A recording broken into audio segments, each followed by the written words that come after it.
Every black person living should go to Ghana and see them slave castles so you can see what they did to us. You got to see what they did to us. You got to see how they built these dungeons underground and they put these churches on top and they dug holes in the ground to pump the music of what they call their Christianity into the holes while, man, they did, let me explain something to y'all. They walk them as far as they can first to make them lose weight. They put them in a room, then they cut a door, and after you've been in this room in 2 weeks, they walk you through this door. If you lose the right amount of weight, you fit through the door. If you don't fit through the door, you got to stay in this room right here. Then you in this room for another week, they make you lose some more weight. Then you fit through another door. If you can't fit through the door, you ain't lost enough weight. You got to go through 4 doors like that before you go through the door of no return.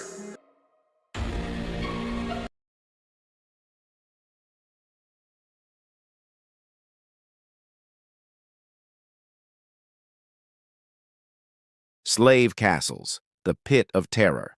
Cape Coast Castle was established by the Swedish in the 17th century, but later controlled by the British. Within its walls, an unimaginable tragedy unfolded. The dungeons of Cape Coast Castle held enslaved Africans in horrifying conditions. Families were torn apart, and people endured disease, overcrowding, and despair. Beyond the door of no return, a narrow portal, enslaved Africans were herded onto ships, bound for the Americas, never to see their homeland again.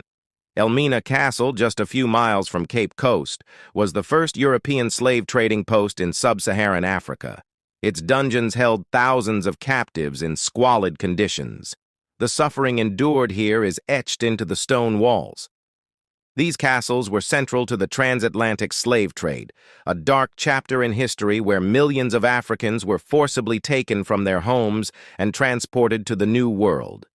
The triangular trade involved European ships carrying goods to Africa, exchanging them for enslaved Africans who were then transported to the Americas, where they were sold as laborers.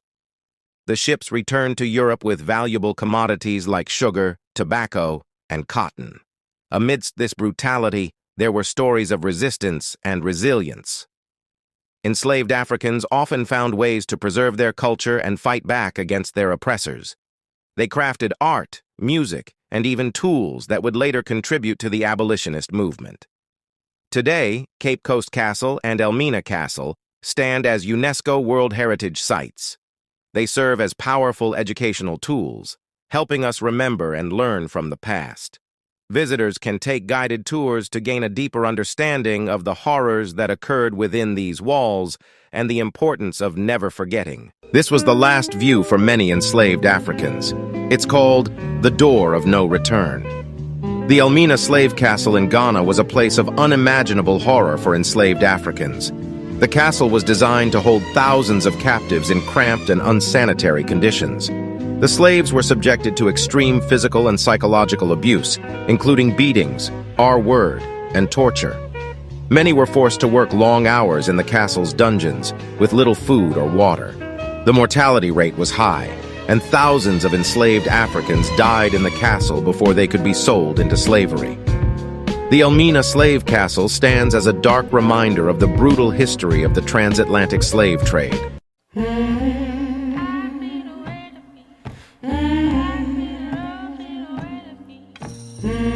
Like leaves on the Mississippi River.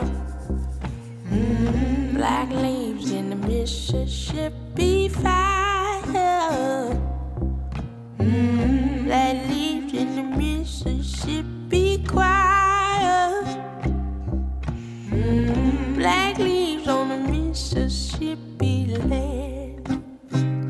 And we've got garden, we've got sons and daughters, we got grit and glory, we've got mothers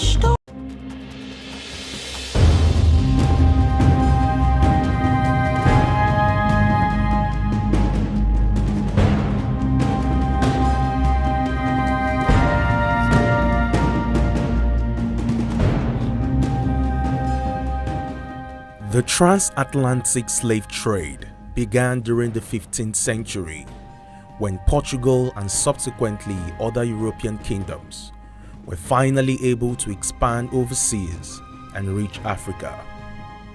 The Portuguese were the first to move Africans enslaved back to Europe. It is estimated that by the early 16th century, as much as 10% of Portugal's population was of African descent. After the European discovery of the American continent, the demand for African labor gradually grew, as other sources of labor, both European and American, were found to be insufficient. The Spanish took the first African captives to the Americas from Europe as early as 1503, and by 1518, the first captives were shipped directly from Africa to America. The majority of African captives were exported from the coast of West Africa, some 3,000 miles between what is now Senegal and Angola, and mostly from modern-day Republic of Benin, Nigeria, and Cameroon. But at the coast of Ghana are a number of ancient castles and forts, marking the beginning of the slave's perilous journey during the era of the slave trade. These fortresses were the last memory the slaves had of their homeland before being shipped off across the Atlantic, never to return again. I was there in one of the castles to capture this story, the Cape Coast Castle. Originally built by Sweden in the 1650s, then shifted to the Danish, then the Dutch, and then became an English possession by the 1660s. In the castle's early decades, trade revolved around gold, wood, and textiles before English merchants began to seek captive Africans in large numbers.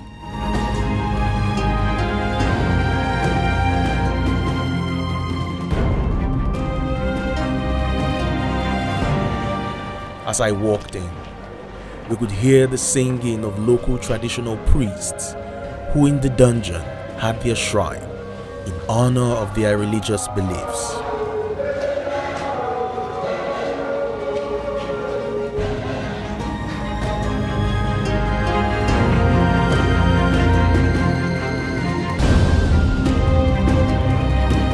My tour guide told me how much slaves were held in the castles, where the slaves came from, and how they were held captive before being shipped off into Europe and the Americas.